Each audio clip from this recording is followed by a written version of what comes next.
Bismillahirrahmanirrahim. Ikhwani fi din, rahimani wa rahimakumullah. Jamaah salat subuh, semoga kita sekalian dirahmati Allah Subhanahu wa taala. Alhamdulillah, berkat izin dan perkenan Allah,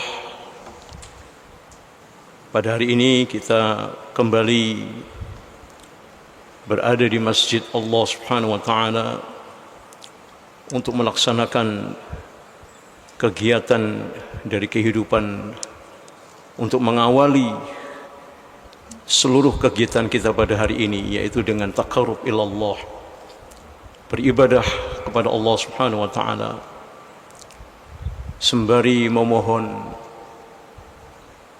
petunjuk kepada Allah Subhanahu wa taala serta memohon kekuatan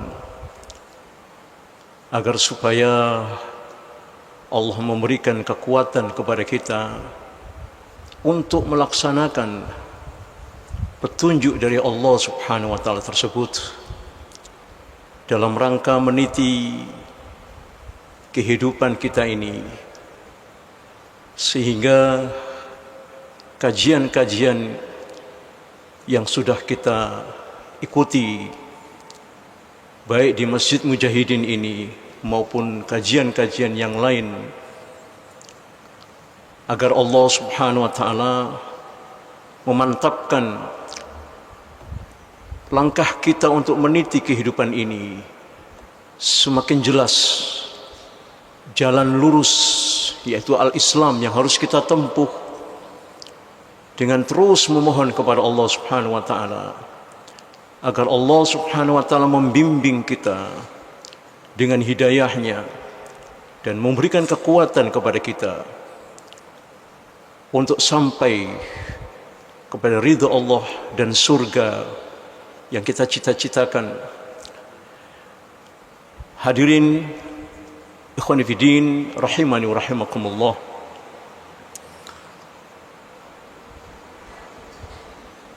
Kontroversi dalam kehidupan di dunia ini selalu akan ada di dalam melaksanakan atau menjalani kehidupan ini. Dan jika kita simpulkan kontroversi, yaitu pro dan kontra di dalam kehidupan ini, adalah sesuatu yang biasa. Tetapi yang tidak biasa adalah hasil daripada kontroversial itu sendiri, bahwa Allah Subhanahu wa taala hanya membagi manusia menjadi dua, yaitu manusia yang beriman dan manusia yang kufur atau ingkar kepada Allah Subhanahu wa taala. Hanya itu saja. Dan iman itu tidak ada versi yang lain, kecuali versi itu hanya datang dari Al-Quran dan Sunnah. Dan yang kontroversi daripada kebenaran Al-Quran dan Sunnah itu, Allah Subhanahu wa taala menggolongkan manusia itu menjadi dua, yaitu orang-orang kafir dan orang-orang munafik.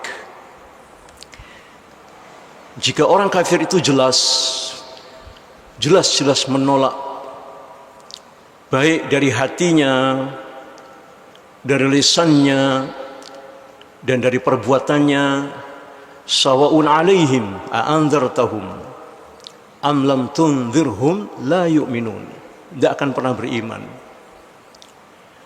Tetapi kontroversi yang diciptakan oleh orang-orang munafik yang berangkat dari hati mereka yang kotor, kata Allah, rijsun, bahwa orang munafik itu, kata Allah, jiwanya kotor, rijs.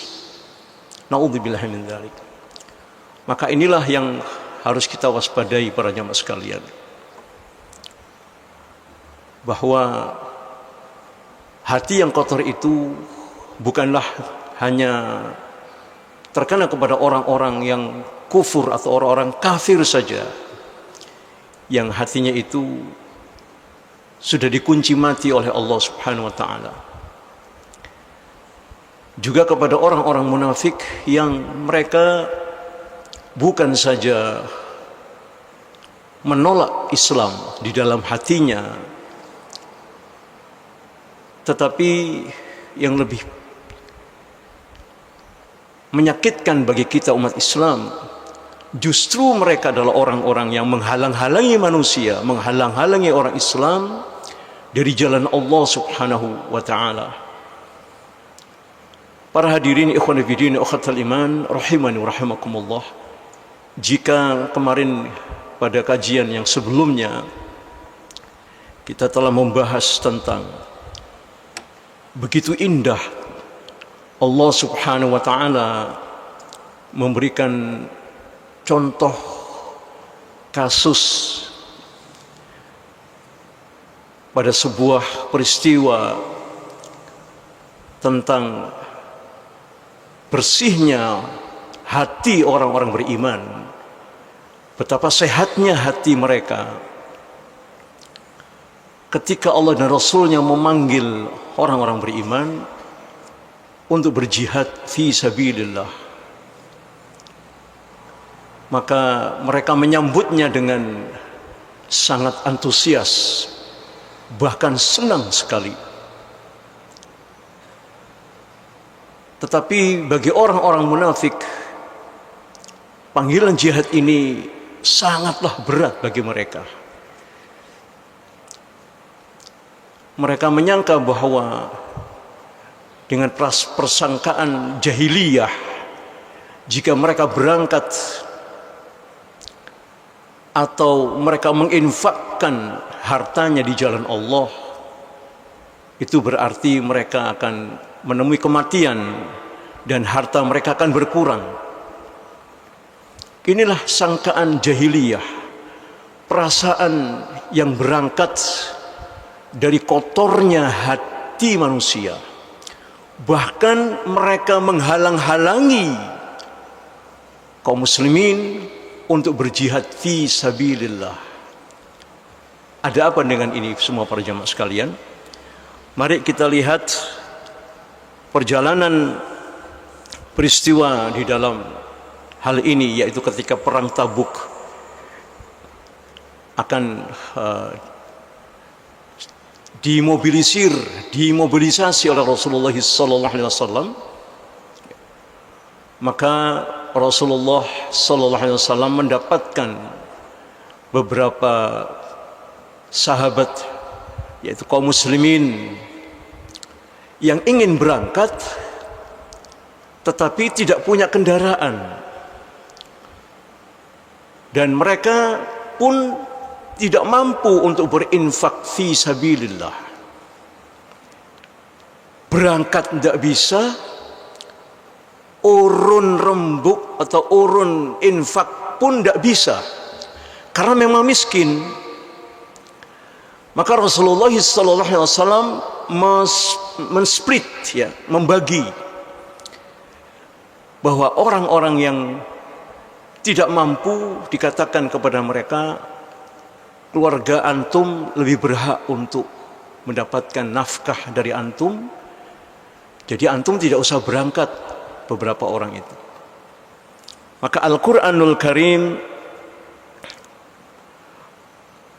meriwayatkan hal ini, meriwayatkan peristiwa ini dengan firman-Nya di dalam surat At-Taubah ayat yang ke-91 dan 92. Yang 91 kemarin telah kami sampaikan.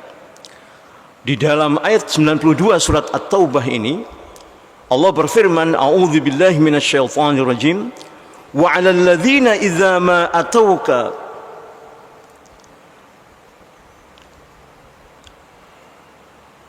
hamiltuhum qulta la ajidu ma ahmilukum alaihi tawallaw wa a'yunuhum tafiddu minad dam'i hazanan alla yajidu ma yunfiqun.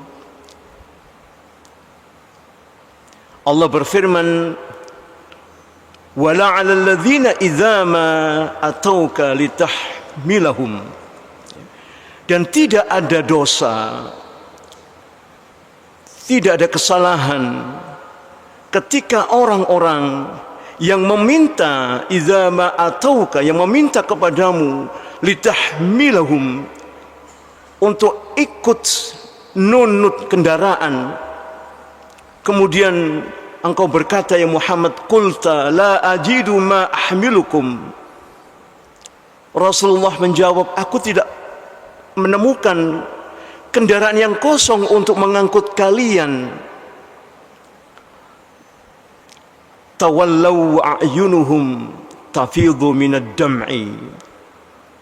Mereka itu pulang ke rumah mereka, sementara air mata mereka bercucuran, menangis hasanan karena sedih hatinya.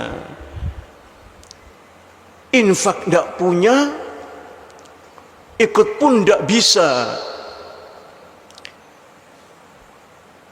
Kalau saya mungkin hari ini senang ya, ada alasan yang kuat, tidak punya harta untuk berinfak fi sabilillah. Karena kalau infak fi sabilillah hari ini akan ditangkap oleh Densus, akan dikaitkan dengan pasal teroris, masuk dalam bagian daripada terorisme, apalagi berangkat perang. Tapi saya menemukan beberapa orang yang hari ini para jamaah sekalian, artinya setahun yang lalu, 2 tahun yang lalu, 3 tahun yang lalu ke belakang, mereka memiliki harta dan mereka ikut di dalam peperangan melawan orang-orang kafir. Misalkan pada peristiwa Ambon, jelas mereka yang menjadi TKI di Malaysia mengumpulkan hartanya, bertahun-tahun bekerja di Malaysia hanya untuk infak fi sabilillah, subhanallah. Dan mereka pun mengangkat senjata berangkat ke Ambon, berangkat ke Poso. Ikhwan fillah ukhatul iman rahiman rahimakumullah. Coba kita bandingkan dengan keadaan kita, terutama saya hari ini. Jika Rasulullah melarang orang-orang itu untuk berangkat karena infak tidak ada, kendaraan pun tidak ada yang kosong. Betapa senangnya saya ketika itu, jika ada di antara, na'udzubillahi min dzalik. Tetapi orang-orang ini, yang kata Rasulullah, keluarga kalian lebih berhak untuk mendapatkan nafkah dari kalian, maka kalian pulang saja. Mereka pulang ke rumah itu sambil menangis para jamaah sekalian, nangis. Infak tidak bisa, urun tidak bisa, jihad tidak bisa. Bayangkan dengan orang-orang munafik yang digambarkan oleh Allah Subhanahu wa taala di ayat seterusnya, yaitu innamas sabilu 'alal ladzina yasta'dzinunaka wa hum aghniya radu bi ayyakunu. Mereka ini innama sabila, sesungguhnya cara atau jalan yang bisa untuk mempersalahkan mereka, ya, untuk menyalahkan mereka yang tidak ikut berjihad adalah mereka yasta'dzinunak, mereka yang meminta izin kepada engkau Muhammad. Mereka orang kaya, wahum aghniya, dan mereka itu adalah orang kaya kata Allah. Dan mereka adalah orang-orang yang memenuhi syarat untuk diperintahkan untuk berjihad, tetapi mereka punya alasan bermacam-macam. Padahal mereka itu radhu bi ayyakuna ma'al khawalif kata Allah. Mereka itu radhu bi ayyakunu ma'al khawalif. mereka itu ridho, mereka puas, mereka lega, biayakuna ma'al khawalif, mereka puas hanya dengan duduk saja dengan orang-orang yang tidak berangkat berjihad, dan mereka hanya duduk saja sambil mengamati orang-orang yang berjihad, dan mereka mengomentari orang yang berjihad fi sabilillah, sementara mereka adalah orang-orang yang kaya dan orang-orang yang mampu untuk berjihad. Sedangkan jihad ini adalah salah satu kewajiban yang diperintahkan oleh Allah, dan kewajiban ini bisa jadi kewajiban itu sebagai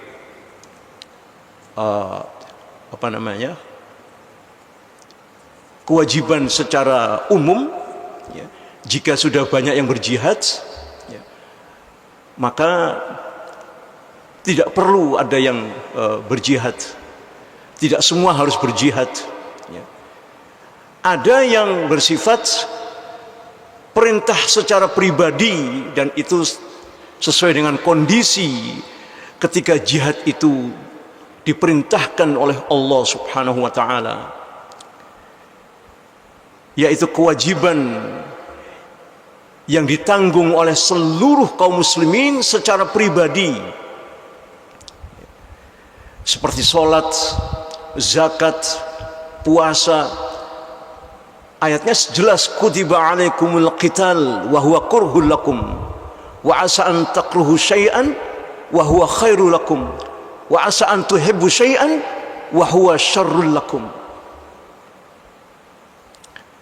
Allah perintahkan kutiba alaikumul qital, wajib bagi kalian, kata Allah, untuk berjihad fi sabilillah. Kutiba alaikumul qital, diwajibkan atas kalian untuk berperang, dan perang itu sesuatu yang sangat tidak suka, sangat kalian tidak sukai. Wa asa an takruhu syai'an wa huwa khairul lakum wa asa an tuhibbu syai'an wa huwa syarrul lakum. Allah mengingatkan kepada kita, para jamaah sekalian, bahwa manusia itu berubah-ubah. Wa asa an takrahu syai'an wa huwa khairul lakum.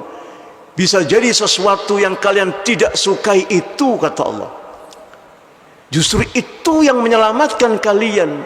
Jihad ini sangat tidak suka bagi kalian, kata Allah.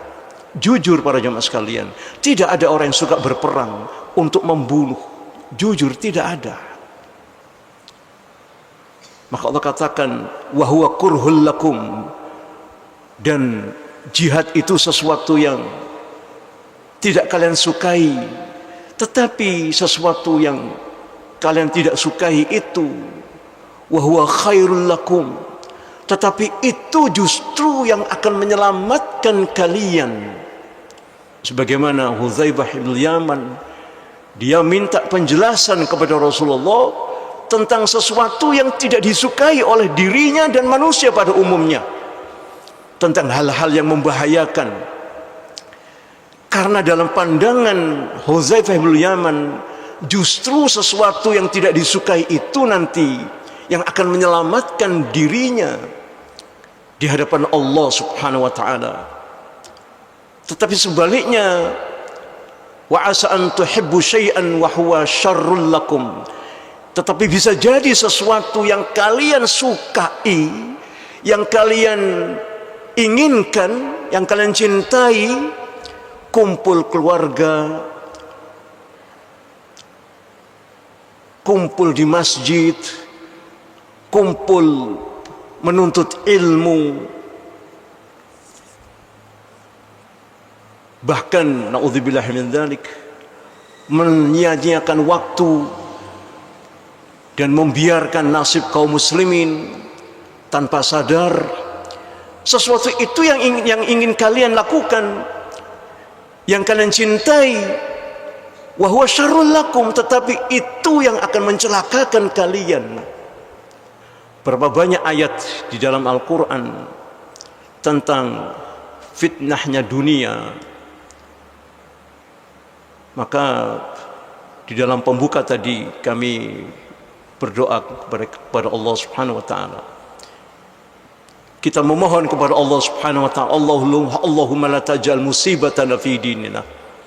Ya Allah, jangan kau jadikan musibah-musibah yang menimpa manusia hari ini jangan sampai menimpa pada dinku ya Allah, pada din kami ya Allah.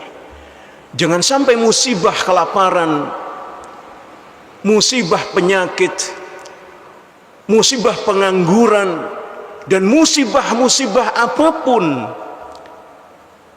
jangan sampai menimpa pada din kami, jangan sampai mengganggu ketaatan kami kepada Engkau ya Allah. Jangan sampai musibah-musibah yang menimpa para mujahidin ditangkap, dibunuh, mengecilkan semangat kita untuk berjihad fi sabilillah. Jangan sampai ya Allah. Tetap ya Allah, kobarkan semangat jihad di dalam dada kami ya Allah. Karena jihad ini adalah puncak daripada Ra'sul Amr, kata Rasulullah. Ra'sul Amr al-Islam. Pokok daripada seluruh urusan ini adalah al-Islam. Wal amuduhu as-salah.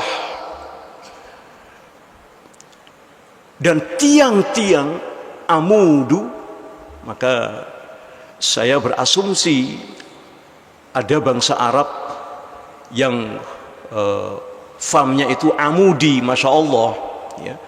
Amudi, sang penegak untuk menegakkan din ini. Wa amuduhu as-salah. Tegaknya din ini dengan as-salah.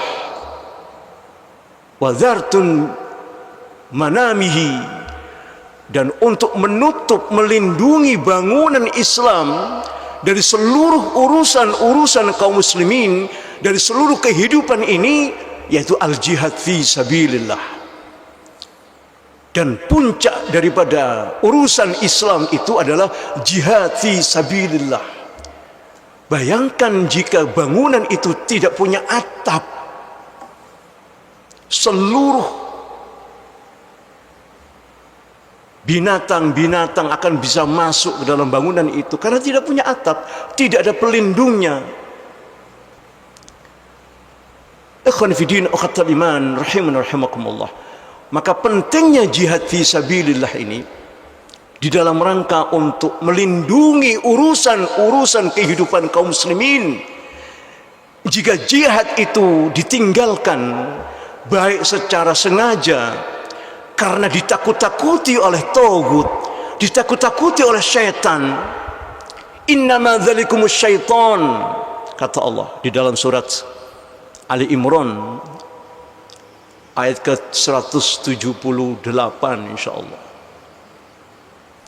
Innama dzalikumus syaitan yukhawifu awliya'ah fala takhafuhum wa khafuni in kuntum mu'minin, kata Allah. Maka setan-setan itu memang pekerjaannya suka menakut-nakuti.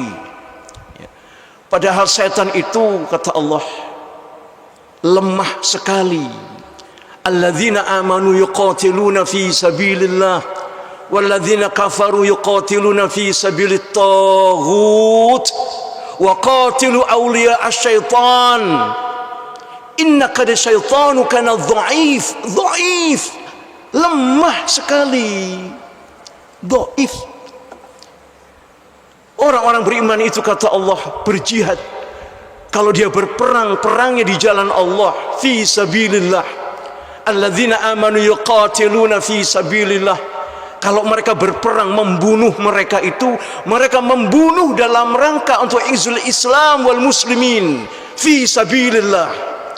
Tidak ada kecuali, tidak ada lain. Kalau mereka terpaksa membunuh itu karena Allah. Alasan yang kuat. Membunuh itu karena Allah, tidak boleh karena yang lain. Wala ta'jalid dunya akbara minna. Bukan karena dunia wala mablagha min ilmina, dan jangan sampai ilmu ini memprovokasi kita untuk tidak berjihad, malah ilmu itu dipakai untuk menghalang-halangi kaum muslimin untuk berjihad. Na'udzubillahi min dzalik, tsumma na'udzubillah. Ayatnya tertera di dalam surat At-Taubah 94. Mereka inilah yang pantas untuk mendapatkan hukuman karena mereka senang, ridho, senang bersama dengan orang-orang yang kumpul-kumpul, ngobrol-ngobrol sambil ngopi, sambil ngaji, asik. Sambil ngaji, sambil ngopi, asik. Di dalam pengajian itu justru mereka menghalang-halangi orang berjihad. Apa itu jihad? Jihad itu hanya orang-orang bodoh. Hari ini tidak ada jihad. Itu narasi mereka. Padahal jihad itu puncak daripada urusan kaum muslimin. Jika jihad itu tidak ada, urusan kaum muslimin ini akan kacau balau. Ikhwan fiddin, ukhatal iman, rahimani rahimakumullah. Mereka orang-orang seperti inilah yang kata Allah di akhir ayat ini, bukan di akhir maksud saya, dari penjelasan ini di ayat yang ke-95, Allah subhanahu wa ta'ala mengatakan bahwa mereka adalah orang-orang yang ketika engkau kembali kepada mereka, idzan qalibtum ilaihim, jika engkau telah selesai berperang dan kembali ke negeri Madinah, berjumpa dengan mereka, litu'ridhu anhum, mereka ini akan melarikan diri dari engkau Muhammad, karena engkau akan menginterogasi mereka, akan bertanya, kenapa kalian tidak ikut berperang? Mereka akan melarikan diri untuk tidak mendapatkan interogasi, supaya tidak ditanya oleh Rasulullah SAW. Maka kata Allah, fa'aridhu anhum, maka tinggalkan mereka Muhammad, tinggalkan mereka, li'annahum rijsun, karena sesungguhnya mereka itu kotor hatinya.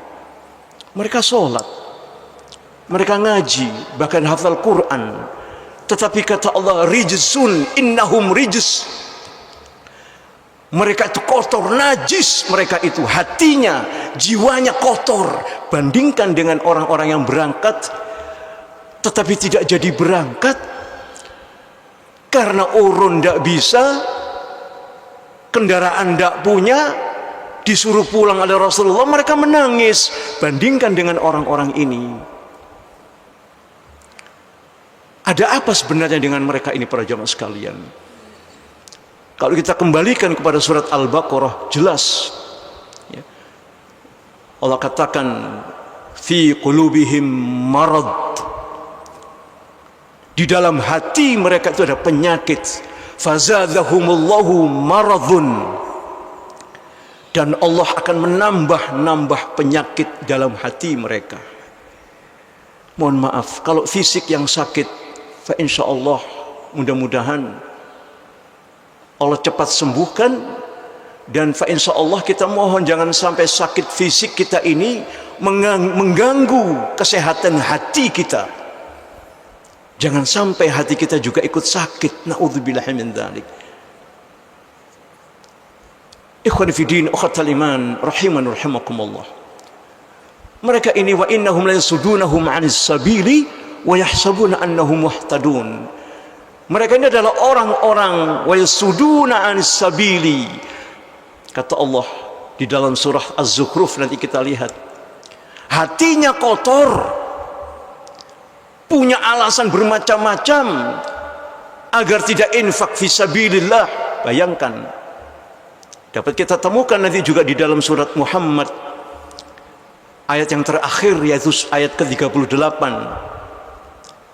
Allah berfirman, a'udzubillahi minasyaitonir rajim, ha antum haula'i tud'auna litunfiqu fi sabilillah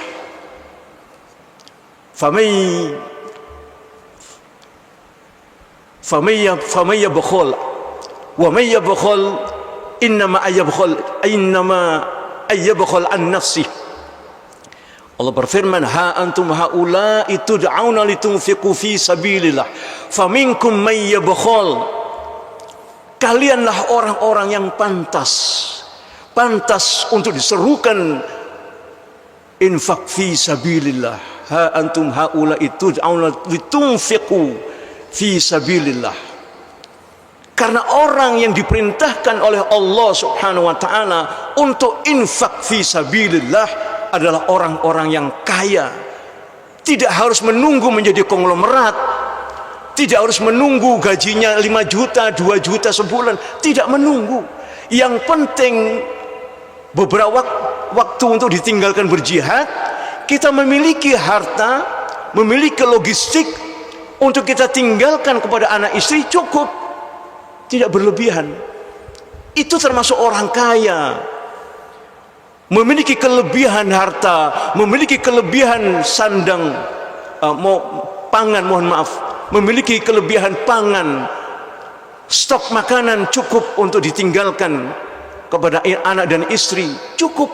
Kalau itu sudah cukup, itulah kekayaan, kata Allah. Itulah kaya yang sebenarnya. Kaya itu tidak harus berlimpah. Aghnia itu bermakna cukup untuk beli rumah, cukup untuk beli mobil. Kalau memang diperlukan rumah dan mobil. Kalau tidak perlu, tidak usah. Buat apa rumah, buat apa mobil? Berapa banyak orang yang sudah siap bahkan terjun kepada riba, kredit rumah, kredit mobil, rumahnya belum ada, sudah mati orangnya, mobilnya baru dipakai berapa bulan, sudah mati orangnya. Na'udzubillahi min dzalik. Itu orang miskin orang itu. Ya'idzuhum wa yumannihim. Setan itu ya'idzuhum wa yumannihim. Setan itu selalu menjanji-janjikan kepada kalian, wa yumannihim, dan memperpanjang angan-angan kalian, kata Allah. Itu pekerjaan syaitan, suka berjanji dan menimbulkan angan-angan kosong. Ya. Nanti akan meroket ekonomi kita, akan meroket, akan kita berikan kartu sehat, kartu pengangguran, dan kartu-kartu yang lain. Yang ada hanya kartu mati untuk dia. Na'udzubillahi min dzalik. Ini syaitan yang suka berjanji dan suka membangkitkan angan-angan rakyat ini. Na'udzubillahi min dzalik. Itu kata Al-Quran, bukan saya. Ya. Kalau Al-Quran mengatakan itu, saya benarkan. Dan faktanya kalau ada, memang benar begitu syaitan, begitu tauhid, kata Allah. Nah, orang-orang yang mengaku muslim, yang hafal Quran, bacaannya enak didengar, Masya Allah, ternyata mereka adalah orang-orang yang justru menghalang-halangi manusia dari jalan Allah. Yasudunahum anis sabili. Mereka adalah orang-orang yang menghalangi manusia untuk berjihad di jalan Allah Subhanahu wa ta'ala. Wa annahum yahsabuna annahum muhtadun. Sementara mereka merasa bahwa dengan menghalangi kaum muslimin dari berjihad fi sabilillah, itu adalah suatu karunia Allah untuk menyelamatkan nyawa manusia. Pertimbangannya karena nyawa ini sangat penting. Memang benar, nyawa itu sangat penting, karena ini modal yang paling penting dalam kehidupan adalah nyawa. Tetapi ketika nyawa itu ditawarkan oleh Allah Subhanahu wa ta'ala, innallaha ashtara minal mu'minina anfusahum wa amwalahum bi anna lahumul jannah. Bagaimana tawaran Allah di dalam surat At-Taubah 111 ini? Bagaimana tawaran Allah ini? Allah tawarkan kepada manusia, kepada kita umat Islam, kepada nyawa yang kita miliki. Satu-satunya modal hidup ini adalah nyawa. Tetapi Allah katakan, innallaha ashtara minal mu'minina anfusahum, bukan hanya nyawa, amwaluhum, tetapi juga harta-harta kita ini. Sampai-sampai Abu Bakar pun menyerahkan semua hartanya untuk jihad fisabilillah.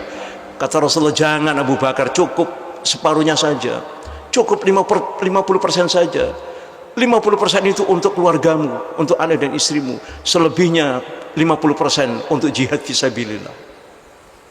Ini kalau bukan i'adzun bil khair, tidak mungkin. Seruan dari dalam untuk melaksanakan kebaikan-kebaikan. Karena kata Rasulullah sallallahu alaihi wasallam bersabda, Ibnul Adam lammatani, lammatun minal malaki wal lammatun minal adwi. Ya. Bahwa dalam diri anak cucu Adam itu ada dua kekuatan, lammatani, lammatun minal malak wal lammatun minal adwi ay syaitani. Bahwa dalam diri manusia itu ada dua kekuatan, yaitu kekuatan pengaruh dari malak, dari malaikat, bisikan-bisikan malaikat yang baik-baik, wallamatun minal adwi aw syaitani, dan kekuatan dari musuh-musuh manusia, musuh-musuh orang beriman, yaitu syaitan yang suka menakut-nakuti. Ya. Innama dzalikumus syaitan, sesungguhnya itu hanya pekerjaan syaitan. Yukhaifu awliya'ahu, suka menakut-nakuti aulia-aulia Allah, wali-wali Allah. Menjadi wali Allah tidak cukup sekedar gendeng, sekedar sedeng, gila. Sebagian kaum muslimin tertipu dengan kalimat wali ini. Disangkanya wali itu orang yang tidak pakai baju, jalan-jalan, orang gila dimintai doanya. Orang gila seperti ini kok diminta doanya. Wali Allah itu puncaknya adalah melindungi urusan kaum muslimin dengan jihad fi sabilillah. Ya. Innama dzalikumus syaitan yukhawifu awliya'ahu. Mereka suka menakut-nakuti wali-wali Allah. Wali Allah ditakuti, tidak bisa, tidak bisa. Kalau semangat jihad itu sudah tertanam dalam diri seseorang, apapun resikonya, bahkan nyawa ini dia siap kok untuk diberikan dengan janji Allah.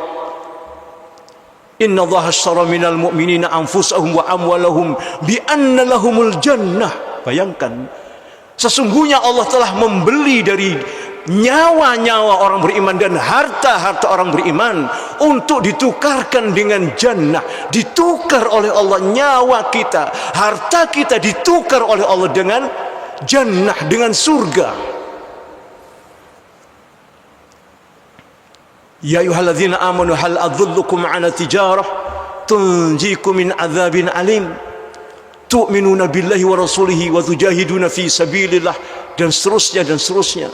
Ayat-ayat seperti ini Allah tawarkan, ya ayyuhalladzina amanu, wahai orang-orang beriman, hal adullukum ala tijarah, maukah aku tunjukkan kepada kalian satu perdagangan, berdagang dengan Allah subhanahu wa ta'ala, bukan berdagang dengan 9 naga, bukan berdagang dengan keluarga cendana. Betapa senangnya seseorang jika diajak untuk berbisnis dengan konglomerat, luar biasa senangnya.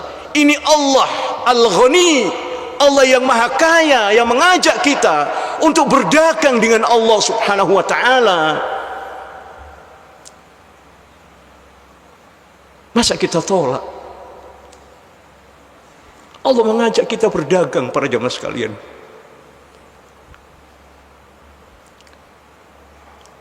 Semoga Allah mensabitkan hati kita ini untuk terus bersemangat di dalam rangka berdagang dengan Allah subhanahu wa ta'ala, menghidup-hidupkan jihad fisabilillah, sementara syaitan menghalang-halangi baik tauhidnya maupun ansornya.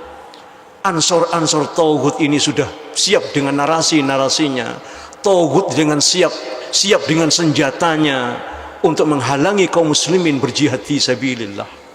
Sementara Allah tawarkan kepada kita nyawa yang satu-satunya ini. Allah tawarkan, hal adullukum ala tijarah tunjikum min adzabin alim, supaya Allah melepaskan, membebaskan kita dari azab Allah yang alim, yang dahsyat sekali, yaitu azab kesenangan dunia, kesadaran yang sangat rendah terhadap akhirat, sementara kesenangan terhadap dunia begitu tinggi hasrat nafsu kita. Naudzubillah. Ikhwani fi din, ukhatal iman, rahiman rahimakumullah. Ada apa dengan ini? Mari kita buka di dalam surat Az-Zukhruf tadi yang kami sebutkan, surat ke-43, dimulai dari ayat 36 sampai 38, 39 insyaallah, di mana Allah Subhanahu wa taala berfirman, a'udzubillahi minasyaitonir rajim, wa may ya'shu an dzikri rahman nuqayyid lahum syaitan fahuwa lahu qarin innahum la yasuddunahum 'anis sabili wa yahsabuna annahum muhtadun. Wa may ya'shu an dzikri rahman nuqayyid lahu syaitan fahuwa lahul qarin. Barang siapa yang berpaling dari ajaran Allah Subhanahu wa taala yang Maha Rahman, maka nuqayyid lahu syaitan, kami sediakan syaitan, kami sediakan taghut untuknya, dan taghut itulah yang akan membimbing dia ke neraka jahanam. Di dalam ayat ini qarin itu ada dua maknanya. Qarin yaitu yang lahir bersama diri manusia, kemudian dari jin itu juga lahir, itu namanya qarin, yaitu setan yang selalu mengiringi, menjadi teman seiring dalam perjalanan kehidupan manusia. Itu yang pertama, qarin yang pertama adalah jin. Sehingga sahabat bertanya, ya Rasulullah, termasuk engkau ya Rasulullah, ada setan yang bersama engkau? Benar, aku lahir, jin pun lahir, setan yang mengiringi lahir, tetapi setan yang akan mengiringiku dalam kehidupan ini telah dikalahkan oleh Allah Subhanahu wa taala. Tetapi qarin yang dimaksudkan oleh para ulama yang lebih spesifik adalah taghut. Barang siapa yang berpaling dari Al-Quran, nuqayyid lahu syaitan, kami sediakan taghut untuknya, dan taghut itulah yang akan mengiringinya. Walladzina yasuddunahum 'anis sabili wa yahsabuna annahum muhtadun. Taghut itulah yang akan menghalang-halangi manusia. Setan-setan itulah yang menghalang-halangi manusia dari jalanku, kata Allah. Walladzina yasuddunahum 'anis sabili wa yahsabuna annahum muhtadun. Sementara ansor-ansor taghut, yaitu para du'atun ila abawi jahannam, yang kata Rasul di dalam hadis yang kemarin kita bahas, seburuk-buruk zaman itu munculnya du'atun ila abawabi jahannam. Sebelum munculnya Dajjal akan muncul para da'i-da'i, kata Rasulullah, di akhir zaman. Da'i yang menyeru umat ke pintu-pintu jahannam, melalui atau melewati pintu-pintu taghut. La haula wala quwwata, na'udzubillahi min dzalik. Du'atun ila abawabi jahannam muncul seperti jamur di musim hujan, bermunculan. Tetapi inti mereka ya sudu anis sabili, kata Allah, mereka menghalangi manusia dari jalanku. Nah, lalu bagaimana kita? Mafhum mukhalafahnya, makna sebaliknya, jika kita mengingkari taghut, ya, maka sesungguhnya kita telah berada di jalan Allah Subhanahu wa taala.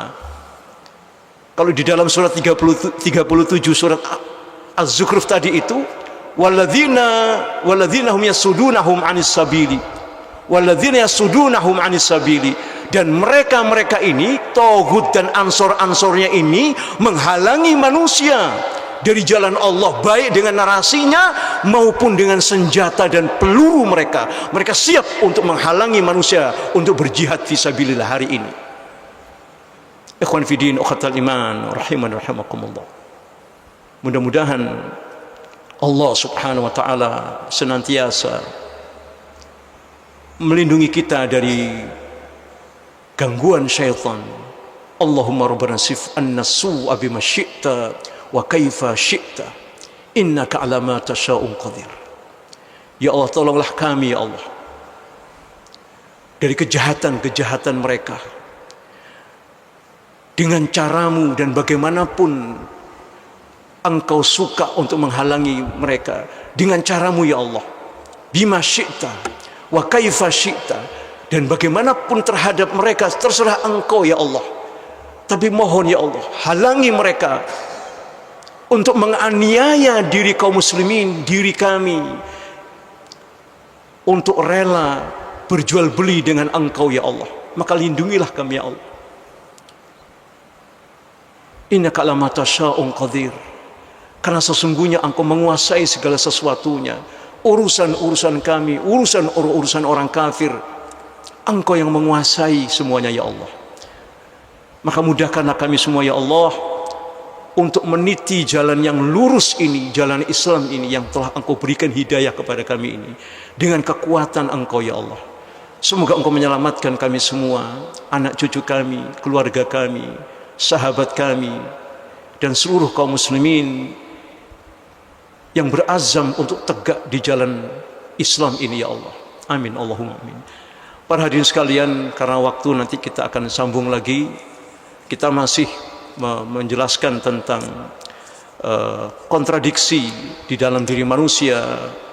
Ada yang hatinya baik dan ada hati yang kotor. Hati yang baik jelas akan menuntun kita kepada kebaikan dan jannah, yaitu dengan jujur, jangan berbohong, jujur kepada Allah Subhanahu wa taala. Fa